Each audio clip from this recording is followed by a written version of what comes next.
Có một vị thần đã tự nguyện dốc xương trả mẹ, dốc thịt trả cha để đoạn tuyệt luân thường, rồi tái sinh từ hoa sen, trở thành hiện thân của sự bất khuất và sức mạnh không thể khuất phục. Chào mừng các bạn đã quay trở lại với Epic Lore, nơi chúng ta cùng nhau khám phá những huyền thoại vĩ đại và những câu chuyện sử thi đã định hình nên vũ trụ thần thoại. Vị thần ấy không phải kẻ vô đạo, mà là một thái tử được định sẵn để bảo vệ chư thiên. Hôm nay, chúng ta sẽ lặn sâu vào sử thi về Na Cha Thái tử Tam Đàn, một vị thần thiếu niên với ngọn lửa nổi loạn cháy bỏng, người đã chiến đấu không ngừng nghỉ chống lại yêu ma, vượt qua số phận nghiệt ngã và định nghĩa lại ý nghĩa của lòng dũng cảm. Na Cha, với sự táo bạo thiên bẩm, dũng mãnh vô song và phẩm chất phức tạp, là một biểu tượng vĩnh cửu của ý chí kiên cường và tinh thần bất khuất trước mọi thử thách. Trong cõi hư không diệu vợi, nơi tinh hoa càn khôn hội tụ, một linh thể siêu phàm ngự trị, đó là Linh Châu Tử. Người không chỉ là một tiên đồng từ cõi côn luân mà còn là ánh sáng của thiên mệnh, định sẵn dáng thế, mở màn cho một sử thi phi thường. Thái Ất chân nhân, vị tiên sư thông tuệ đến từ động Kim Quang, núi Cản Nguyên, với tuệ nhãn thấu triệt tam giới, đã nhìn rõ vận số và thiên cơ. Người biết rằng thời khắc phong thần đại chiến sắp đến, và một vị anh hùng dũng mãnh là cần thiết để phò tá Khương Tử Nha, đẩy lùi yêu nghiệt, kiến lập trật tự mới. Chính bởi lẽ đó, Thái Ất chân nhân đã đưa ra quyết định trọng đại, Linh Châu Tử sẽ tái sinh nơi phàm trần, mang theo sứ mệnh định đoạt nhân gian. Nơi Trần Đường Quan, tổng binh Lý Tịnh và phu nhân Ân Thị ngày đêm mong ngóng một mụn con.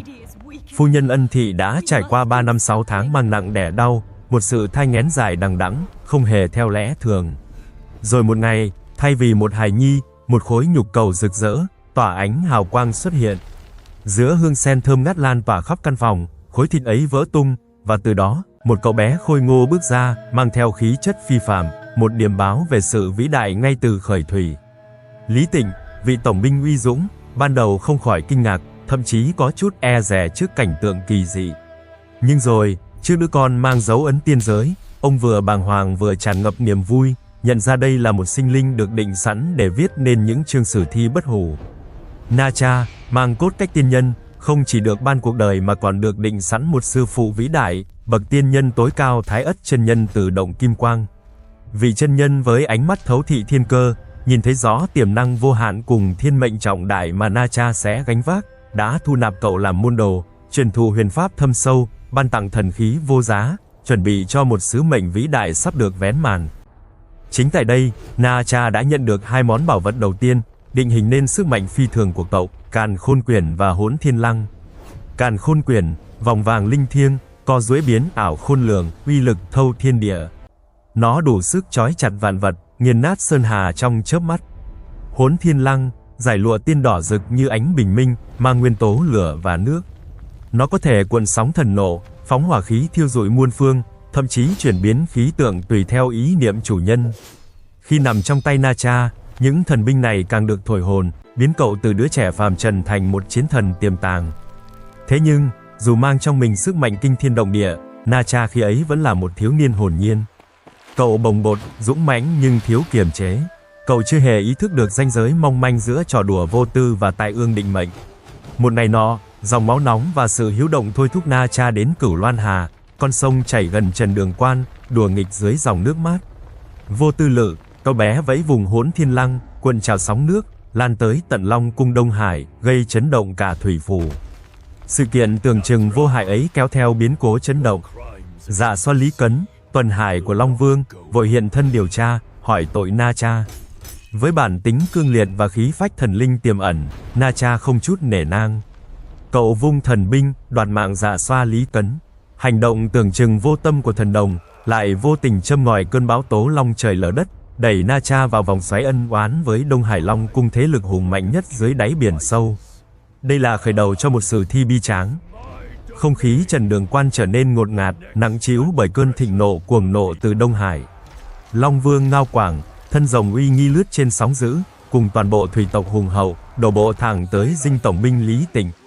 Ánh mắt rực lửa giận dữ, hắn tuyên bố, nộp Na Cha chịu tội, hoặc toàn bộ Trần Đường Quan sẽ bị nhấn chìm dưới biển sâu. Từng lời lẽ như sóng thần hung hãn, đe dọa nuốt chửng mọi sinh linh. Na Cha, dù vẫn là thiếu niên, không thể khoanh tay đứng nhìn gia đình và bách tính lâm nguy. Với bản tính cương trực và không chịu khuất phục, cậu bé bước ra đối mặt với con trai Long Vương, Ngao Bính, kẻ đang hùng hổ đòi mạng Dạ Xoa Lý Cấn. Cuộc đối đầu diễn ra chớp nhoáng, đầy kịch tính. Sức mạnh bùng nổ của Na Cha, tôi luyện từ Càn Khôn Quyển và Hỗn Thiên Lăng, không cho Ngao Bính bất kỳ cơ hội nào. Chỉ trong khoảnh khắc, con trai Long Vương gục ngã, hiện nguyên hình rồng xanh khổng lồ, nằm bất động trên bãi cát. Cái chết của Ngao Bính đẩy cơn thịnh nộ của Long Vương lên đến đỉnh điểm. Trước tình thế ngàn cân treo sợi tóc, khi số phận cả một thành trì bị đặt lên bàn cân, Na Cha đã đưa ra một quyết định kinh thiên động địa, một hành động vĩ đại và bi tráng. Để cứu lấy phụ mẫu và hàng vạn sinh linh vô tội khỏi kiếp nạn diệt vong, cậu bé thiếu niên dứt khoát rút gươm, thực hiện lời thề đoạn tuyệt, róc xương trả mẹ, róc thịt trả cha. Máu đào tuôn trào, nhuộm đỏ mặt đất, nhưng Na Cha vẫn giữ vững ánh mắt kiên định, không một chút hối hận.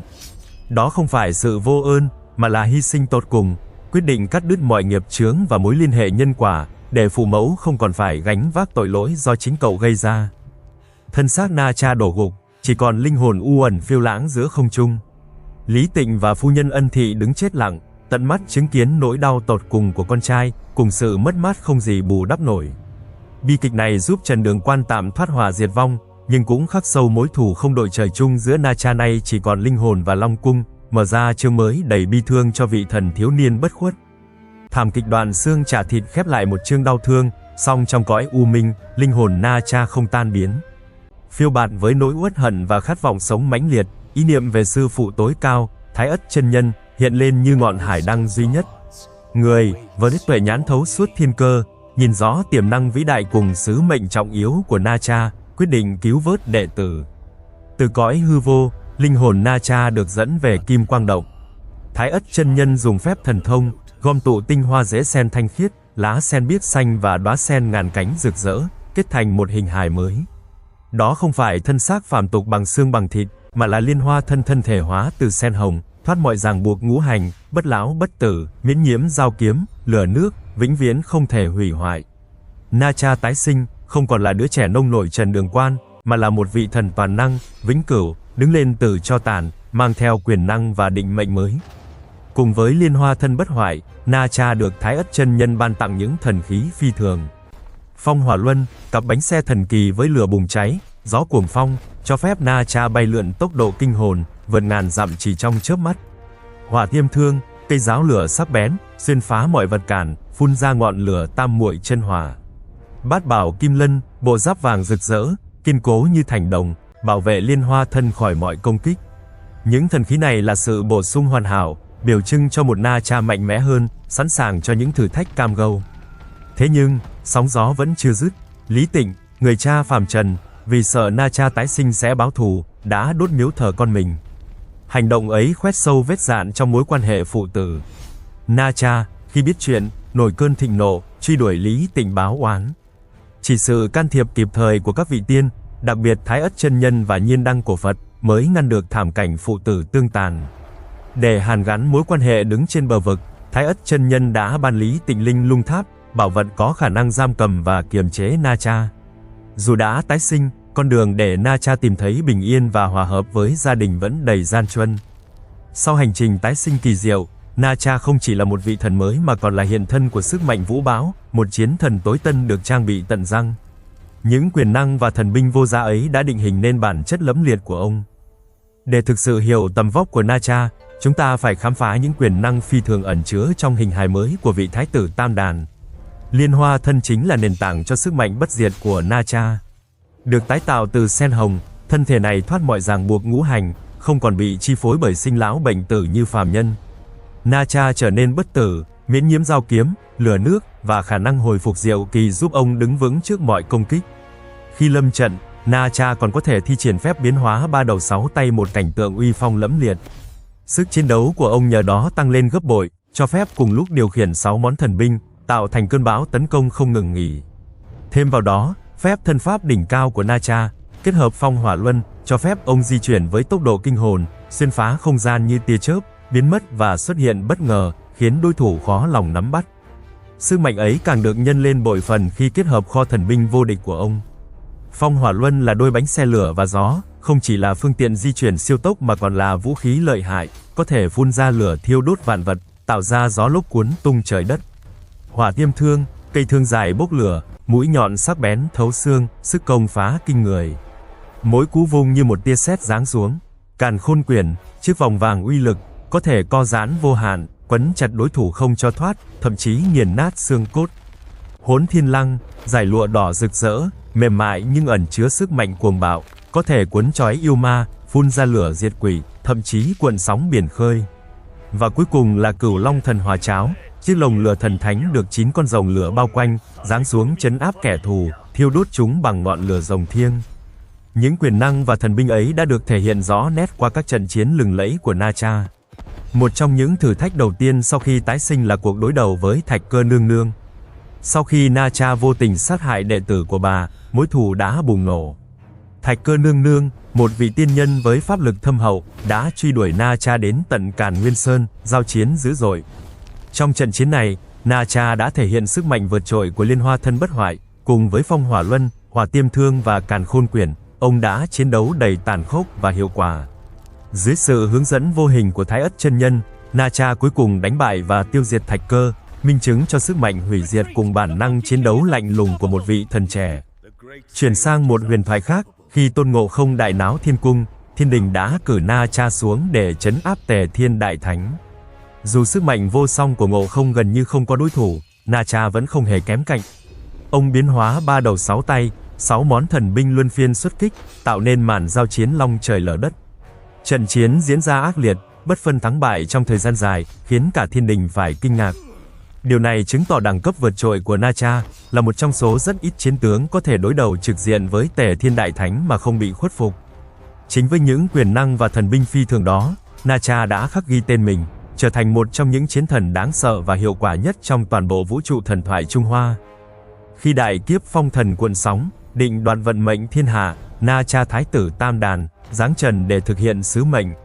Không còn là thiếu niên bốc đồng gây sóng gió biển Đông, giờ đây ông nhập phe Tây Kỳ, dưới trướng thừa tướng Khương Tử Nha, trở thành chiến tướng tiên phong không thể thiếu. Nơi khói lửa chiến trường ngút trời, Na Cha không chỉ là cỗ máy chiến tranh với thần binh vô địch. Ông còn là cột trụ vững chắc, tướng lĩnh tài ba, sức mạnh phi phàm của ông là yếu tố then chốt định hình cục diện các trận đánh. Những chiến công của Na Cha lừng lẫy khắp các chiến trường. Với Phong Hỏa Luân cuộn gió phun lửa, Hỏa Tiêm Thương rực rỡ, ông đã đối đầu và đánh bại vô số yêu ma, tiên nhân của Triều Ân Thương hung hãn. Trong số đó, Ma Gia tứ tướng với pháp bảo biến ảo khôn lường hay Thái sư Văn Trọng uy dũng, đều phải khuất phục trước uy lực áp đảo của Na Cha. Trường thương của Na Cha xé toang đội hình địch, ánh lửa từ bánh xe thần tốc soi rọi đường tiến quân, mở lối cho binh sĩ Tây Kỳ. Mỗi lần ông xuất trận, không chỉ là cuộc giao tranh mà còn là màn trình diễn sức mạnh thần linh, gieo rắc nỗi khiếp sợ vào hàng ngũ đối phương, thổi bùng ý chí chiến đấu nơi phe mình.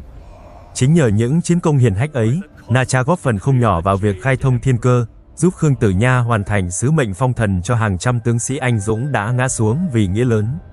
Qua mỗi trận mạc, mỗi lần đối đầu hiểm nguy, Na Cha dần trưởng thành hơn. Ngọn lửa kiêu hãnh và bốc đồng ngày nào được tôi luyện thành dũng mãnh kiên cường, lòng trung thành sắt son với sứ mệnh và thiên mệnh. Mối quan hệ giữa ông và phụ thân Lý Tịnh, tưởng chừng đã đoạn tuyệt bởi định mệnh nghiệt ngã, cũng dần được hàn gắn.